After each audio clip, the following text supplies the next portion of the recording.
Sabi ko, ang pinag-uusapan dito jurisdiction. Totoo po, iba yung complementarity sa jurisdiction at yan ang hindi naintindihan ng mga abogado sa ng Office of the Solicitor General, kasama na si Maynard Guevara.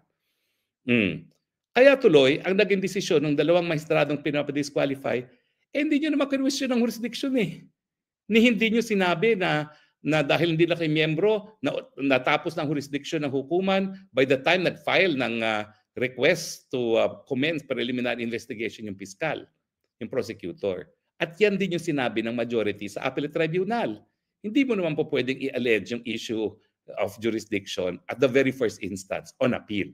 Although ako, tingin ko mali rin yun. Kasi jurisdiction, as a general principle of law, sa lahat ng jurisdiction sa mundo, kung walang jurisdiction, kahit anong stage po pwede mong erase.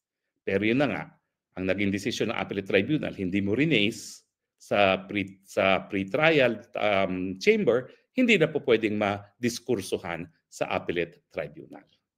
So ang sumang total, ang tingin ko, ibabasura yung disqualification, pero tingin ko, wala na talagang jurisdiction ng ICC at dapat nang ma-dismiss ang kaso kay Tatay Digong nang sa ganon siya'y makauwi na.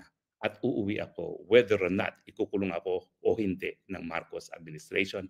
Dahil ang pangako ko naman, sasamahan ko si Tatay Digong. Sa